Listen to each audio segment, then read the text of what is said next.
Hello इस तो आज हम डिस्कस करने वाले हैं एक नया चैप्टर मॉडर्न फिजिक्स का। तो इतने दिन से वीडियो नहीं आ पा रही थी, आप लोगों के लिए थोड़ा मटेरियल तैयार कर रहा था।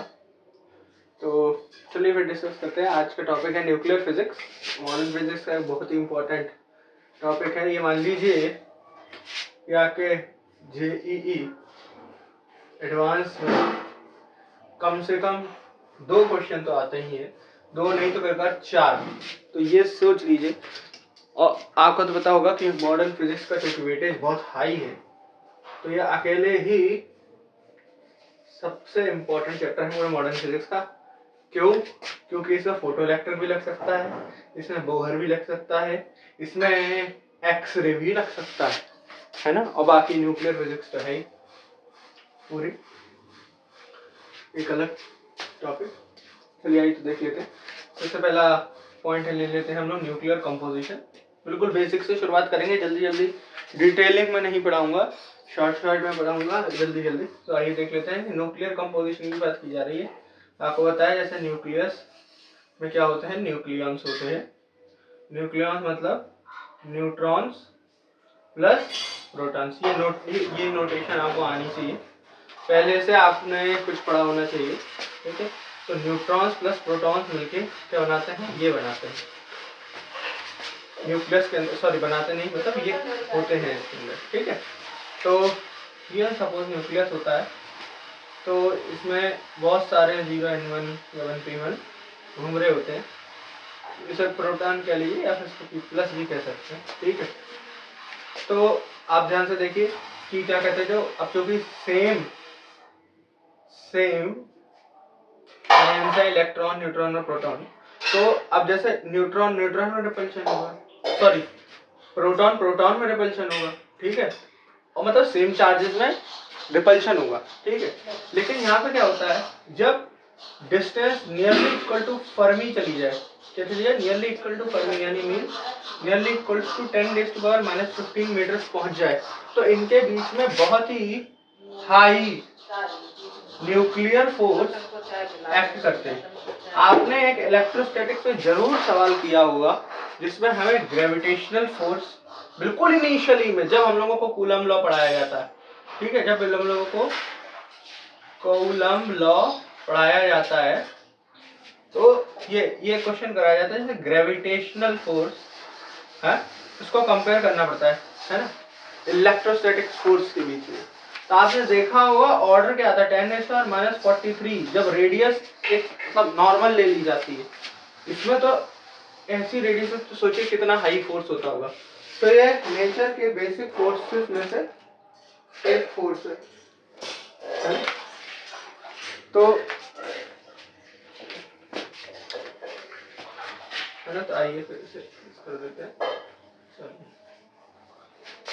ये तो हो गया, साथ साथ में नोट्स भी बनाते चले। बहुत शॉर्ट में बात की जा रही है यहाँ पर, है। अगर आप कुछ लिखेंगे नहीं तो आपके दिमाग में रिटेन नहीं रहेगी वो चीज, तो लिखना बहुत ज्यादा जरूरी है। आइए दूसरा पॉइंट देख लेते हैं हम लोग।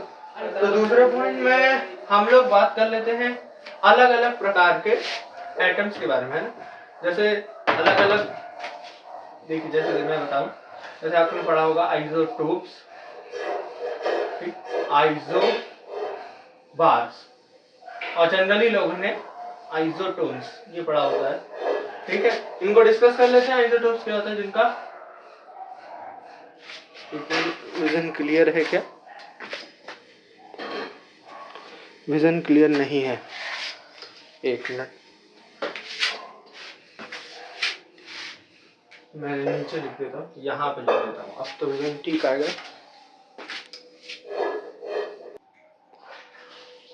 ठीक है। तो हम लोग यहाँ पे देख लेते हैं, ये अलग अलग एलिमेंट्स की टाइप के वो होते हैं, तभी आपको पता चल जाएगा। आइसोटोप्स, आइसोबार्स, आइसोटोन्स लिख लीजिएगा, ये एक बहुत अलग सा टर्म आता है। आइसोडायाफर्स, ठीक है। आइसोटोप्स क्या होते हैं? ऐसे एलिमेंट्स, ये क्लास 12 बोर्ड के लिए भी इम्पोर्टेंट है, आईआईटी के लिए तो है, लेकिन जो क्लास 12 वाले बच्चे हैं मतलब उसको नोट कर भी सकते हैं, मतलब जो जो उनको अच्छा लगे। तो वो एलिमेंट इनके न्यूक्लियाई में कितने आइसोटोप्स है ना, तो प्रोटॉन कैसे रहते हैं? सेम होते हैं, एलिमेंट्स जिनमें प्रोटॉन सेम होते हैं और एटॉमिक मास या मास नंबर डिफरेंट होते हैं, यानी ये डिफरेंट होता है, ये डिफरेंट हो और ये सेम हो, ठीक है, ऐसे को वो कहते हैं। जैसे आपने एग्जांपल पढ़ा होगा कार्बन 12 कार्बन 13, यही दिक्कत आई थी भाई मेंडलीव पीरियोडिक टेबल में, वो उनके ऑक्सीजन का ना शायद आइसोटोप को अरेंज नहीं कर पा रहे थे, ऑक्सीजन के अलग अलग आइसोटोप होते 16O8 और 8O17 है ना, ऐसे ऑक्सीजन के आइसोटोप्स को वो अरेंज नहीं कर पा रहे थे।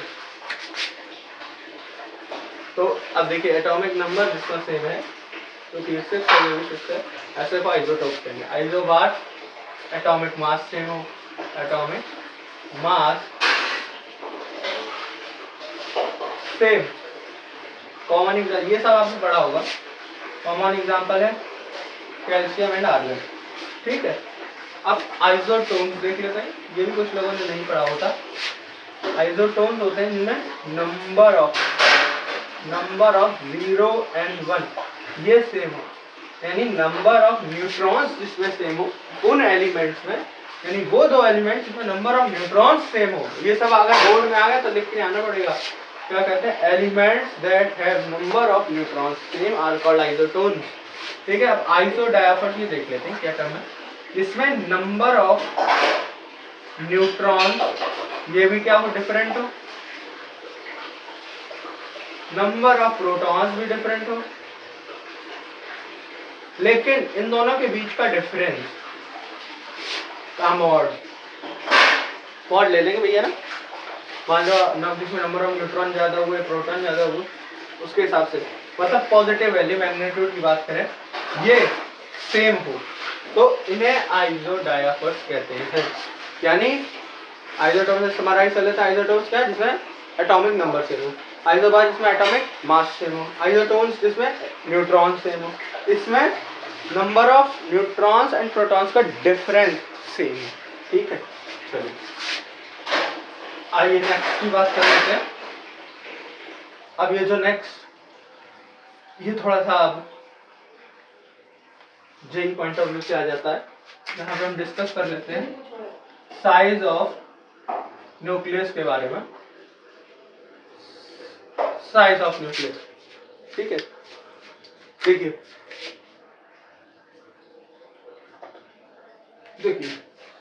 अब आपको पता होगा R directly proportional to A। अच्छा हाँ, एक चीज और नोट कर लीजिए, किसी भी एलिमेंट सपोज X है उसे डिफाइन कैसे करते हैं? Z और यहाँ A, ठीक है। ये क्या होता है? एटॉमिक नंबर यानी नंबर ऑफ प्रोटॉन्स, ये होते हैं number of protons plus neutrons, यानी मास नंबर जिसे हम एटॉमिक मास भी कहते हैं।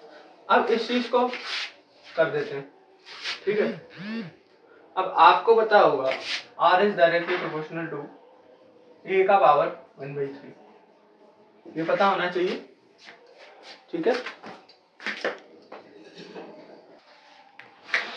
तो ये पता होना भाई, कैसे बता देता हूँ कि रदरफोर्ड ने जब एक्सपेरिमेंट्स किए थे ना भाई, उसने भी कुछ तो बताया था ना भाई, न्यूक्लियस को तो बताया था ना, तो उसने क्योंकि ये डिफाइन किया था कि मोस्ट ऑफ द एटम क्या है? खाली है ना। तो अब देखिए ध्यान से उसने डिफाइन किया था कि वॉल्यूम है ना इज डायरेक्टली प्रोपोर्शनल टू क्या?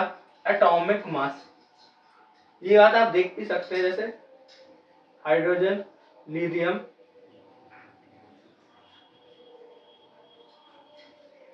यहां से यहां तक क्या हो रहा है?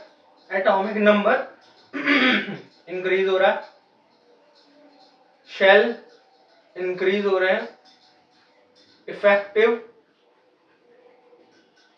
जेड, यानी जो जेड इफेक्ट आपने पढ़ा होगा, यहाँ पे कुछ आ जाता है सिग्मा, है ना, सिग्मा मतलब वो शील्डिंग कांस्टेंट का भी रोल आ जाता है। तो z इफेक्टिव की बात कर रहे हैं, वो क्या हो रहा है, डिक्रीज कर रहा है ना, डिक्रीज कर रहा है। क्यों? क्योंकि नंबर ऑफ शेल इंक्रीज कर रहे हैं, ठीक है।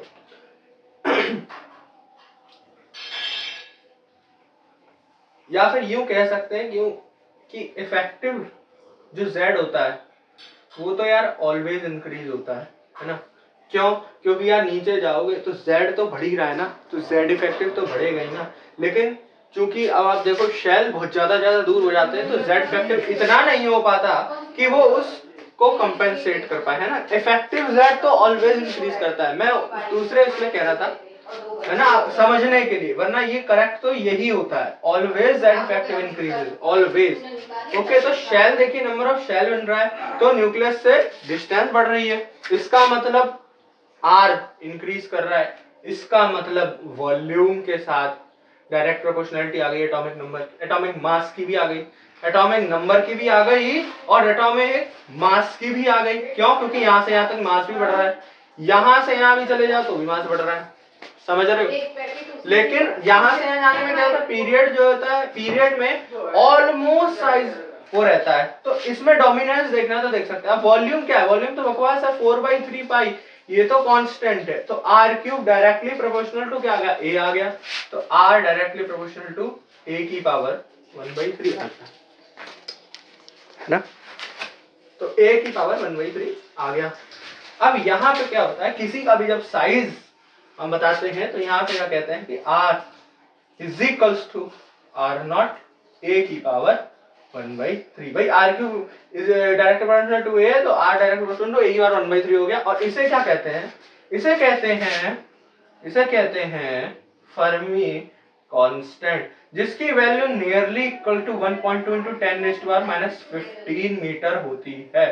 किसी भी न्यूक्लियस की रेडियस निकालने का यह फॉर्मूला है, बहुत बहुत बहुत ज्यादा इंपॉर्टेंट है। इसमें मैं भी क्वेश्चन करवाऊंगा आपको, तो आपको पता चलेगा कितना इंपॉर्टेंट फॉर्मूला है ना। तो आइए अब थोड़ा सा अब न्यूक्लियर फिजिक्स के बारे में बात कर लेते हैं, है ना। एक मिनट,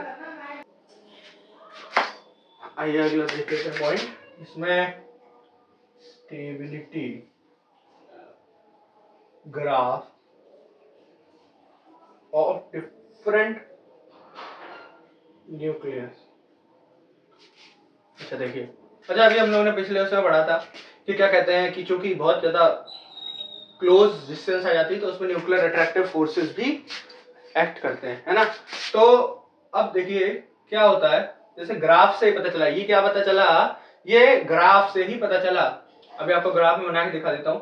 तो ग्राफ होगा a minus Z and z के बीच में, ठीक, बना लीजिए। क्या है ये, नंबर ऑफ 0 and 1, और ये क्या है 1p1, ठीक है। तो ये है नंबर ऑफ न्यूट्रॉन्स, यानी a माइनस जेड की बात कर ली जाए, और ये है z। तो ग्राफ कैसा आता है, ऐसा आता है, मतलब ये है आइडियल ग्राफ, ठीक है, स्ट्रेट लाइन, क्या है y इक्वल्स टू x, ये स्ट्रेट लाइन है। लेकिन एक्चुअली में आप बुक में देख पाएंगे कि ग्राफ कुछ ऐसा ऐसा ऐसा ऐसा ऐसा ऐसा ऐसा ऐसा ऐसा ऐसा आता है, ठीक है। बिल्कुल इनिशियली वो फॉलो करता है, बाद में नहीं फॉलो करता, ठीक। तो इसका रीजन क्या हो जाता है, मैं बताता हूं आपको, कि जब हैवियर न्यूक्लियाई आने शुरू हो जाते हैं, है ना, बहुत इनिशियली फॉलो करता है। जब हैवी न्यूक्लियाई आने शुरू हो जाते हैं तो क्या करता है कि नंबर ऑफ न्यूट्रॉन्स ज्यादा रिक्वायर्ड होते हैं to maintain the repulsion of protons, ठीक। To maintain the repulsion of protons, neutrons जो रिक्वायर्ड होते हैं वो ज्यादा होते हैं। तो चूंकि रिक्वायर्ड न्यूट्रॉन्स क्या होते हैं, ज्यादा होते हैं, तो अब देखिए ग्राफ इसी वजह से ऐसा आ रहा है, ठीक। लेकिन क्या होता है, फिर भी एक हद के बाद अनस्टेबिलिटी आनी शुरू हो जाती है। क्यों? क्योंकि साइज मैटर करना शुरू हो जाता है।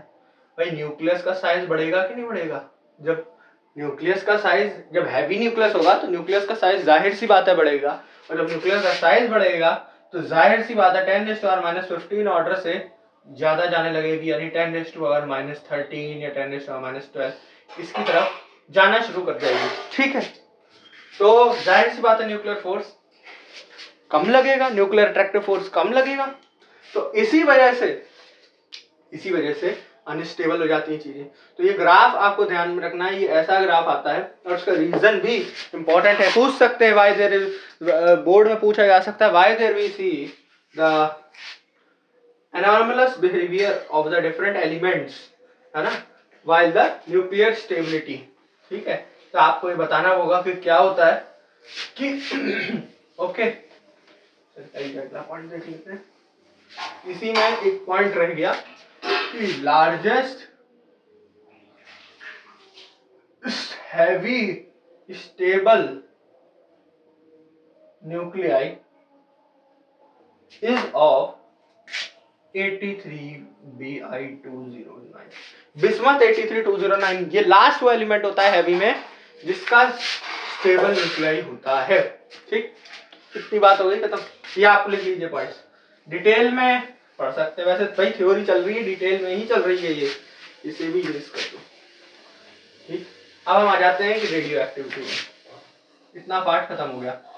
ठीक, अच्छा एक वो पॉइंट बताना रहे यार, ये कैसे सबको पता होता है, आइंस्टीन मास एनर्जी इक्विवेलेंस। ठीक है, मास एनर्जी इक्विवेलेंस में क्या होता है, delta E equals to delta mc square. M क्या, एनर्जी जो होती है वो मास डिफरेंस के कारण क्रिएट होती है। किसमें, न्यूक्लियर फिजिक्स में आपने इसका बहुत यूज होता है, दिखेगा आपको जब हम क्यू वैल्यू निकालेंगे और ये सब निकालेंगे कि कैसे एनर्जी मास इक्विवेलेंस लगता है।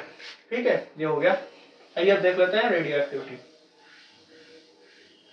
अब समझ में आ गई भाई, थ्योरी आपको मैंने थोड़ी बहुत पढ़ा दी, अब रेडियो एक्टिविटी पता चले। कुछ लोगों को पता ही नहीं होता क्या रेडियो एक्टिविटी, सीधे पढ़ते हैं, फॉर्मूला लिख लिया डायरेक्ट, n = m0 डायरेक्ट, उनको यही नहीं पता होता कि फॉर्मूला कहाँ से आया, रेडियो एक्टिविटी क्या होती है।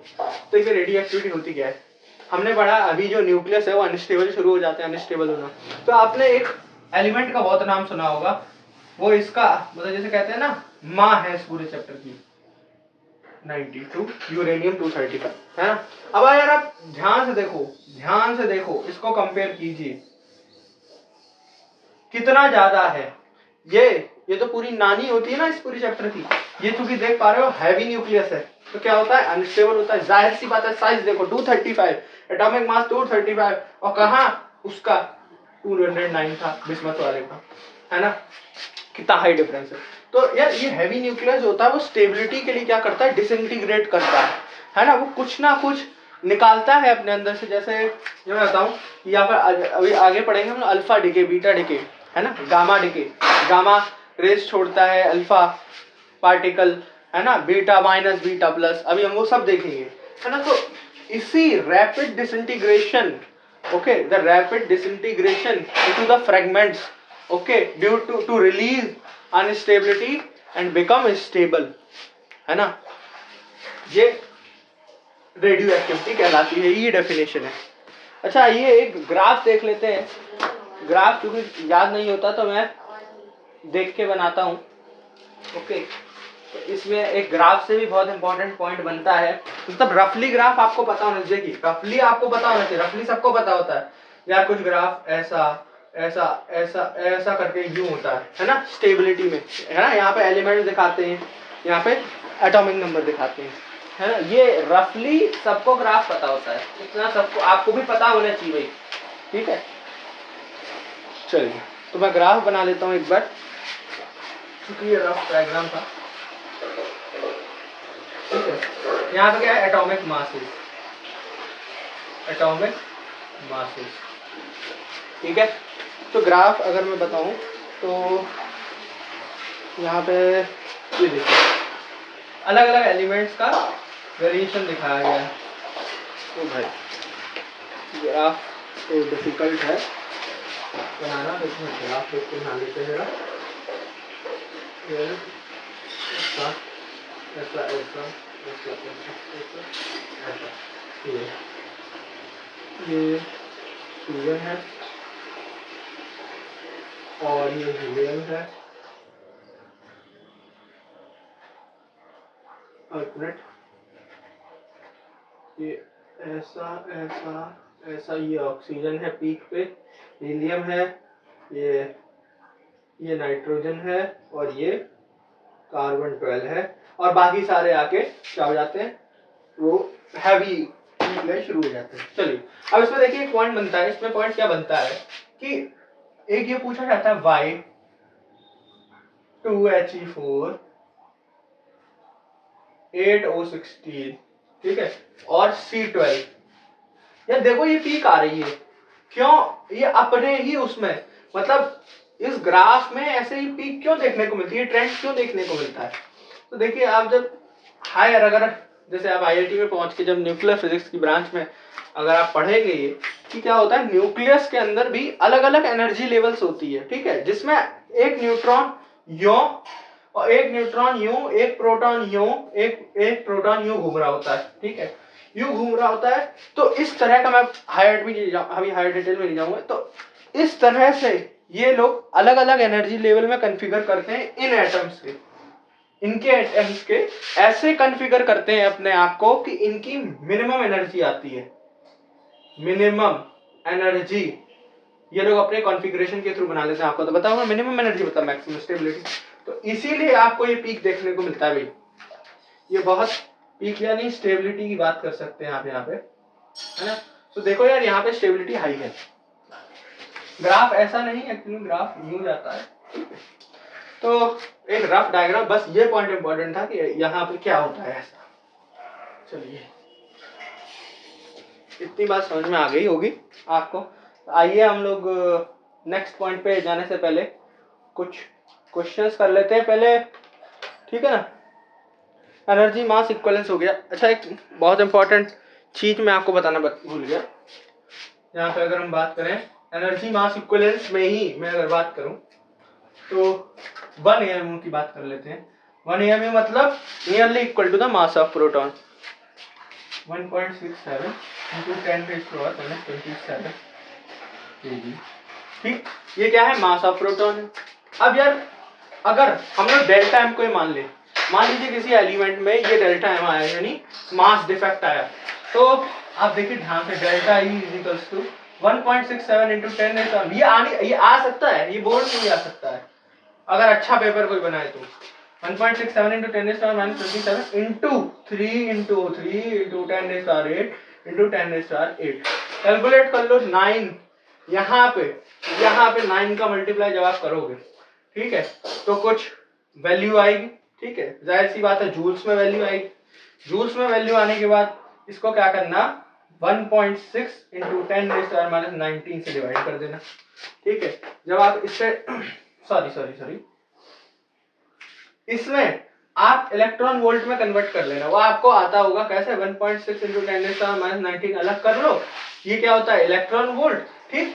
बता इसमें से अलग कर लो, पहले ही अलग कर लेना 1.6 into 10⁻⁻19, ठीक, और इसमें 10⁻6 को भी अलग कर लेना, यानी अगर हम देखें तो 10⁻13 इसको अलग कर लेना, ठीक। वरना अलग का मतलब है यार मल्टीप्लाई, इससे डिवाइड कर लेना, सिंपल सी बात ये है, ठीक है, ये इलेक्ट्रॉन वोल्ट बन जाएगा। तो वही बात हो गई कि पहले डिवाइड कर लेना, है ना, मतलब 1.6 into 10⁻⁻19 जो मैं कह रहा था डिवाइड कर लेना, ये इलेक्ट्रॉन वोल्ट बन जाएगा, और चूंकि 10⁻6 से मल्टीप्लाई किया था मेगा इलेक्ट्रॉन वोल्ट बन जाएगा, या फिर जिसे मिलियन भी कह सकते हो, मिलियन इलेक्ट्रॉन वोल्ट में एनर्जी आती है, या फिर मेगा इलेक्ट्रॉन वोल्ट में तो आती है 931.5 MeV। कैलकुलेशन की कोई जरूरत नहीं है, सीधे याद रखो, ठीक है, 1 AMU में इतनी एनर्जी आती है मेगा इलेक्ट्रॉन वोल्ट की। चलिए आइए अब कुछ क्वेश्चंस कर लेते हैं यहाँ पर हम, ठीक है। चलिए देखिए भाई बाइंडिंग एनर्जी, सब एक टॉपिक रह गया है बाइंडिंग एनर्जी, उसको भी देख लेते हैं। फिर बाइंडिंग एनर्जी से आपको पता होगा कि कुछ एनर्जी रिक्वायर्ड होती है, क्योंकि उस पर भी हाई अट्रैक्शन होता है ना, न्यूक्लियस में बहुत हाई अट्रैक्शन होता है न्यूक्लियस के अंदर, तो हर एक एलिमेंट की बाइंडिंग एनर्जी होती है टू ब्रेक द न्यूक्लियस, क्या इसे बाइंडिंग एनर्जी कहते हैं। अच्छा यहाँ पे बहुत अच्छा वो आता है, जैसे आपसे जेईई में पूछा जा सकता है जैसे मैं अगर आपको बताऊं तो एक आता है बाइंडिंग एनर्जी पर न्यूक्लियन, है ना। बाइंडिंग एनर्जी पर न्यूक्लियन में अगर मैं एक एग्जांपल ले लूं Fe का, ठीक है, ये बहुत इंपॉर्टेंट है कि बाइंडिंग एनर्जी पर न्यूक्लियन की बात की जाए तो जैसे मैं डेल्टा Fe ले लूं तो इसकी वैल्यू होती है 49.28 मिलियन इलेक्ट्रॉन वोल्ट। और यहीं पे देखिए भाई ध्यान से, दो अलग अलग टर्म्स हैं, बाइंडिंग एनर्जी पर न्यूक्लियन और एक टर्म है बाइंडिंग एनर्जी, ठीक है। और यहीं पे अगर मैं बिस्मथ की ले लेता हूं, डेल्टा ई ऑफ बिस्मथ, तो कितनी होती है, ये नियरली इक्वल टू 1640 होती है, ठीक।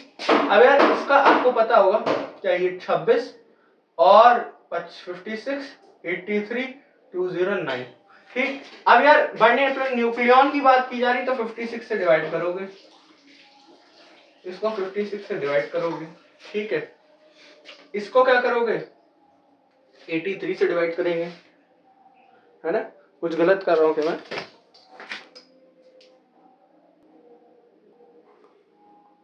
नहीं सही कर रहा हूं शायद। इसको 83 से डिवाइड करेंगे, है ना, तो वैल्यू ज्यादा आ रही है। अच्छा सॉरी सॉरी सॉरी सॉरी भाई, मैं ये मिस्टेक कर रहा हूँ, मैं 83 लिख रहा हूँ, 209 होना चाहिए। ध्यान से इसे कैलकुलेट कर लो, इसे मैं एक मिनट यूजिंग कैलकुलेटर कैलकुलेट कर लेता हूँ, तब तक आप भी इसे कैलकुलेट कर लीजिए। हाँ भाई, तो कैलकुलेट होके आ गया है यहाँ पर, ये वैल्यू होती है 8.8 और ये 7.84 मेगा इलेक्ट्रॉन वोल्ट। ध्यान से देखिए, इसको इसको इसको इसको उल्टा हो जाता है, बात ध्यान रखें। ये सिंगल करेक्ट में आ सकता है कि अगर एक की बाइंडिंग मतलब किसी एक एलिमेंट में, जैसे जैसे जैसे सपोज मैं आपसे पूछ लूं, जैसे एक क्वेश्चन सकता है, सपोज ये देखिए जेईई मेंस, ये जेईई मेंस का fresh question, high probability of coming, है ना। Suppose element x has binding energy कितना, मान लीजिए 30, ठीक, कुछ भी नहीं दिया उसमें, and Y has binding energy 45। So binding energy of x and y have a relation, x equals to y. Binding energy per nucleon have a relation, x equals to y, x greater than y, x less than y, या फिर none. क्या मारेंगे, बहुत से लोग क्या मारेंगे, देखिए बहुत से लोगों को क्या होता है, u इक्वल टू जो इक्वल टू, बहुत से लोगों को क्या होता है। अच्छा यार, बाइंडिंग एनर्जी पर न्यूक्लियन की बात की जा रही है, सेम ही होना चाहिए ये लोग, तो क्या आपको पता है, आपने वीडियो देखी है, ठीक।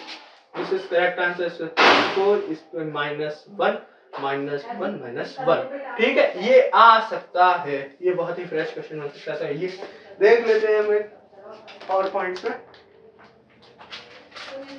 चलिए, इसमें देखिए एक क्वेश्चन है कि फाइंड द बाइंडिंग एनर्जी, ध्यान से भाई मैं क्वेश्चन लिख नहीं पाऊंगा, find the binding energy and binding energy per nucleon of the nucleus 8O16।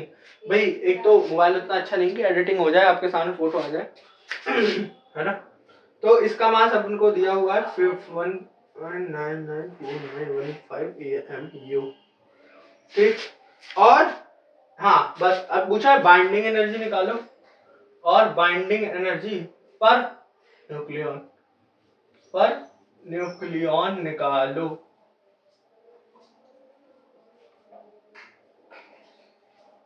ठीक, आप सोच रहे होंगे क्या लिखा है, मैंने लिखा है यार ये x है, ये इतने हैं जितने नंबर ऑफ न्यूट्रॉन और प्रोटॉन है उसका फैक्टर, सॉरी फिर से ऐसा लिखा जाएगा 0n1 into x plus y into 1p1, है ना। यही होता है ना कि number of neutrons plus number of proton, है ना। तो ये हो गया, और mass of neutron, mass of proton हमें दिया हुआ है 1.00785 AMU, एंड हमें दे रखा है मास ऑफ न्यूट्रॉन। ये सब मिलेगा, ये याद नहीं करना है। वैसे मैं बताऊं, इन दोनों की याद करके जाना, ठीक है। मतलब क्वेश्चन करते करते मुझे तो याद होगी, आपको भी हो जाएगी, क्वेश्चन करते रहिए। 1.00785 और 1.00865 ये भाई ऐसा है ना, इनकी तो देनी ही पड़ेगी, वरना देनी ही पड़ती है, ऐसा हो ही नहीं सकता। अब आपको पता है, चलिए एडवांस वाले तो देंगे, मेंस वाले भी कर देते हैं।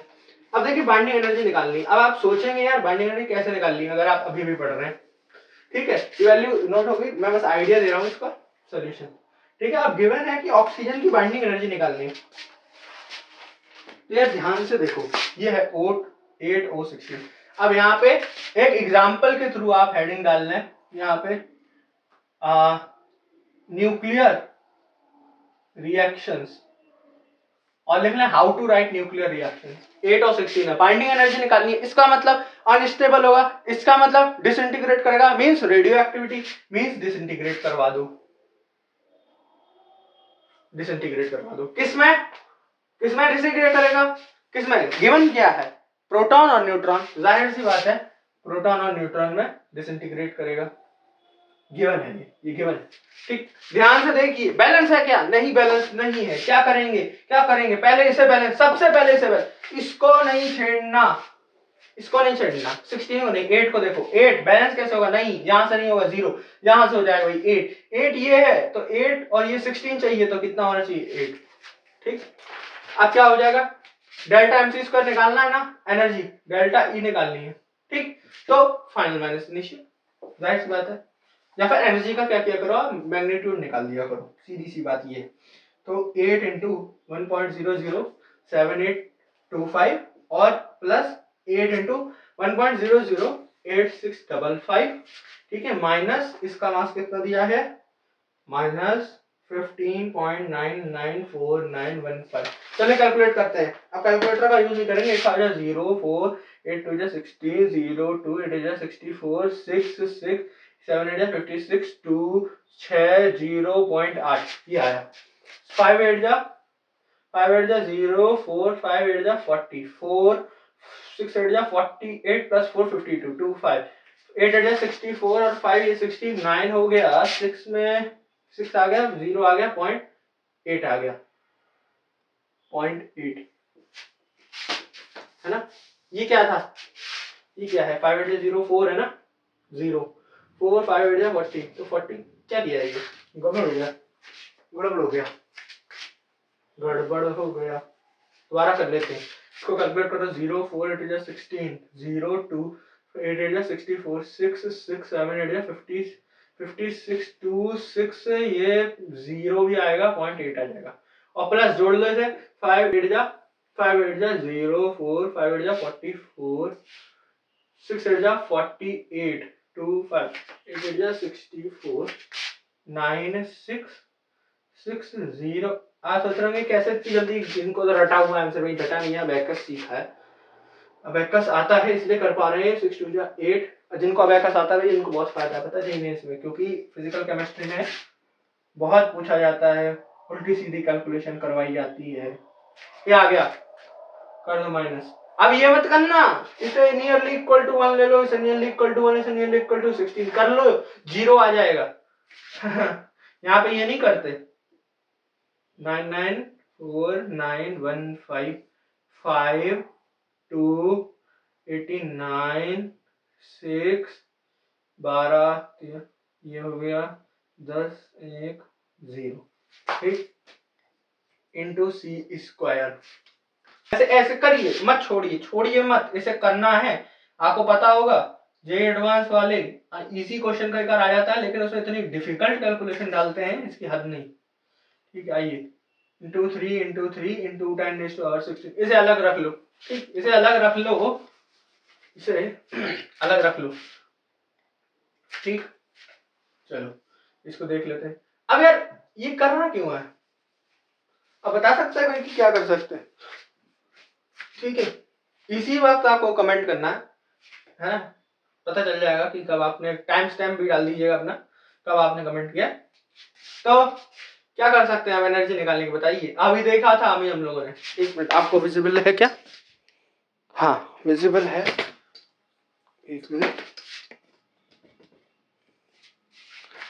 अभी हम लोगों ने कैलकुलेट किया था क्या, 1 AMU में बट मास इफेक्ट आया तो कितना, 931.5 मेगा इलेक्ट्रॉन वोल्ट। मल्टीप्लाई करो इसको, तो बहुत हैवी नहीं है, ये करना पड़ेगा, लेकिन 9315 और ओ भाई 0, इसको लिख लो 136925 9315, तो आइए कैलकुलेट करते हैं। आ जाए 5 2 10 5 7 1 145 3 बहुत से बच्चे स्किप कर देंगे, लेकिन नहीं भाई गलत है, स्किप नहीं करना है। 5 6 30, 9 5 45, 9 9 6 9 15, और ये 6 9 2 18, 9 3 27, 5 7, 5 1 5, and this 3 3, 89 81, 4 11, ये आ रही है। कितने के बाद पॉइंट था? इसके बाद पूरा 1 2 3 4 5 6 और 7, 1 2 3 4 5 6 3 4 5 6 7, ये आया, ये इतनी महंगा इलेक्ट्रॉन। कैलकुलेशन मिस्टेक हो गई हो तो देख लीजिएगा, हालांकि हो गई थी, वैसे मालूम है यार। अब इस केस में क्या कर सकते हो, आने के बाद इसे क्या करो, nearly equals to 0.14, simple idea. अब देख लो 14 को 9, अब दिस इज इजी, 14 से मल्टीप्लाई 0 2 4 जा 4 5 जा 5 1 1 12 1 4 1 9 जा 36 3 जा 3 0 4 9 9, ये आ गया। हाँ पहले वाली कैलकुलेशन गलत थी, इसका मतलब तो 2 के बाद और 3 के बाद 1 2 3, यही आया क्या? यही आया, 1 2 3 के बाद तो ये आएगा, फिर ये आएगा, फिर है ना, ऐसी आ रही होगी कैलकुलेशन, देख लीजिएगा आप लोग। दूसरा क्वेश्चन देखते हैं, आइए दूसरे क्वेश्चन पे देख लेते हैं। बस 2 क्वेश्चन आपको और कराते हैं, फिर बाकी अगली वीडियो में आपको देख लेते हैं, कोई अच्छा क्वेश्चन हो। हाँ ये अच्छा क्वेश्चन है, एक टफ क्वेश्चन होमवर्क में, होमवर्क वाले का आंसर आप कमेंट कर दीजिएगा, मैं हार्ट आपको भेज दूंगा, ठीक है, जो जिसका भी सही आंसर होगा। एक लास्ट क्वेश्चन बस आपको करा देता हूँ और एक क्वेश्चन होमवर्क में।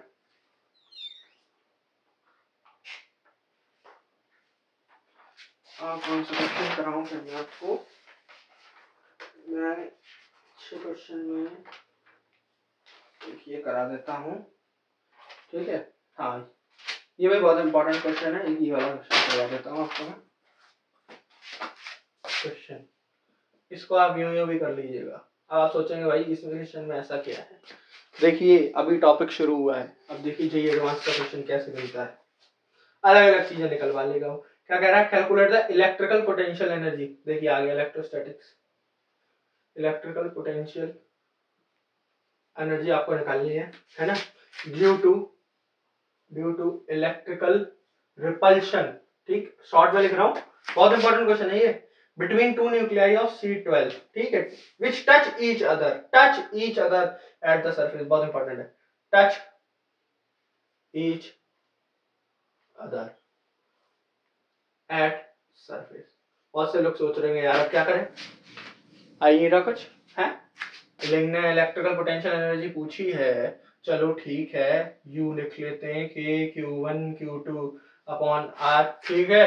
बहुत से लोग ये भी कर लेंगे क्या, के इंटू Q1 कितना है 6e, 2 के बीच में निकालना है, तो आपको पता होगा न्यूक्लियस का चार्ज होता है Ze, ध्यान दे इस चीज का, Ze होता है, Z कितना है 6, तो 6e इसका स्क्वायर हो जाएगा अपॉन आर, यार आर कैसे निकालें, ठीक, देखिए समझ में आया कुछ, ठीक है, r is to R naught, A की पावर माइनस 1/3, ये सॉरी ए की पावर 1/3, फर्मी कांस्टेंट की वैल्यू, ठीक, ए कितना एटॉमिक मास 12 का पावर 1/3, बताइए भाई क्या कर सकते हो, इसको तो कैलकुलेटर से कैलकुलेट करना पड़ेगा, या फिर वो क्या कहेंगे, वो क्या कहेंगे कैसे हो सकता है फिर ये 8 भाई, तो भाई फिर से आपको देखिए, इसमें मैं देखता हूँ इसमें क्या गिवन है, इसमें 12/1/3 का कुछ गिवन है कि नहीं है, इसमें वैल्यू इसकी जो कैलकुलेट होके आ रही है वो आ रही है, इसकी जो इनटू करने के बाद कैलकुलेट होके आ रही है वो आ रही 2.747 इंटू 10⁻⁻15, ठीक, मालूम है वो क्या दे सकते थे, अब देखिए वो अगर आपको क्या कहेंगे, वो अगर कहेंगे अगर अच्छा पेपर बनाने वाला हुआ 12 की पावर 1/3 की डायरेक्ट वैल्यू दे दी तो यार आपको ये रिलेशन क्लिक कर जाएगा। वो क्या कहेगा, वो कहेगा कि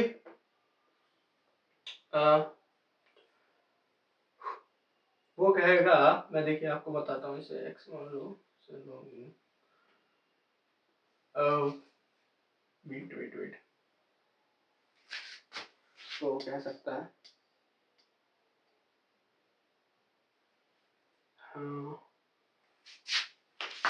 अगर मैं इसमें लॉग ले लूँ, log X equals to L ले लेते हैं, X equals to 1/3 of L N, right, ठीक है।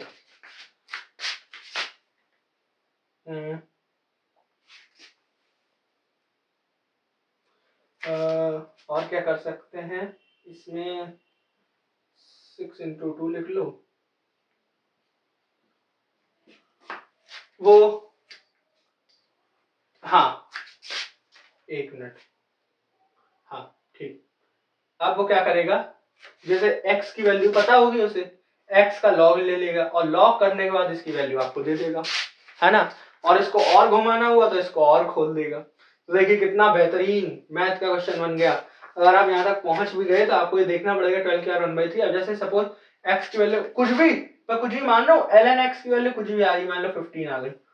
अब आपको सोचना है कि यार ये 12, अब ln 6 को क्या लिख लो, 2 ln 2 और ln 3 और कर लो, समझ रहे हो। अब अगर स्कूल का बच्चा होगा नहीं कर पाएगा, अब चूंकि आप आईआईटी वाले स्टूडेंट आप कैलकुलेट कर लेंगे, सिंपल, ठीक है। आइए एक ये इस तरह का ये जेई एडवांस लेवल हो गया। ये अगर इस तरह से दे दिया ना, क्योंकि उस समय दिमाग बिल्कुल फ्यूज हो जाता है जब आप पेपर दे रहे होते हैं, ठीक है। ये एक टफ क्वेश्चन आप लोगों को करा दिया। आइए दूसरा क्वेश्चन एक देख लेते हैं। ये होमवर्क में मैं पूरा क्वेश्चन लिख देता हूँ, जो है ये आपका न्यूक्लियर रिएक्शंस का अच्छा प्रैक्टिस हो जाएगा। Find binding energy of nucleus of lithium isotope, ठीक, and hence find binding energy per nucleon. ये आप समझ गए होंगे अगर आप मेरे साथ वीडियो में एंड तक है। Binding energy per nucleon given mass of Li atom is equals to, इसको कमेंट करना है आपको सही, 0.5 बाकी अगले वीडियो में आएगा ये 1H1 इज इक्वल्स टू 1007.825। और कुछ भी दिया है क्या? हाँ दिया है, बिल्कुल मैं वही सोच रहा था, इसके बिना तो रिएक्शन पूरी ही नहीं होगी। 0N1 का मास इक्वल्स टू 1.0, ये तो खैर याद ही है, 8.65 याद रखना आपको। प्रोटॉन का 1.007825 और इसका 1.008665। ये क्वेश्चन है होमवर्क, गुड क्वेश्चन, इसमें कहूंगा गुड क्वेश्चन फॉर बोर्ड्स के लिए। ये जेईई मेन लेवल भी टच नहीं कर सकता, ठीक है। अगर यार मालूम है, अब देखो ध्यान से देखो, अब अगर इस क्वेश्चन को भी मालूम है जेईई मेंस लेवल का बनाना बहुत अच्छा जेईई मेंस, जिसमें कंफ्यूज हो जाए लोग, तो क्या कहेगा वो कहेगा if x are integral multiple, है ना, ठीक है, corresponding to number of nucleons respectively, then find this। क्या कह दिया उसने, if x and y are integral multiple, बिल्कुल है, corresponding to the nucleons respectively, दिख रहा होगा 0n1, x अगर न्यूक्लियॉन्स के करस्पॉन्डिंग इंटीग्रल मल्टीपल है, इसका मतलब x जो है वो नंबर ऑफ न्यूट्रॉन्स को शो कर रहा है। भाई इसको अगर लिख दिया ना तो आदमी का दिमाग पहले ही फ्यूज हो जाएगा कि ये क्या लिख दिया है, पता है आपको। ये जेईई एडवांस टचिंग क्वेश्चन हो गया भाई, ठीक है। चलिए होमवर्क में आंसर देना है। अगर आपको वीडियो अच्छी लगे तो कमेंट ज़रूर कीजिएगा। तब तक के लिए बाय बाय, गुड नाइट।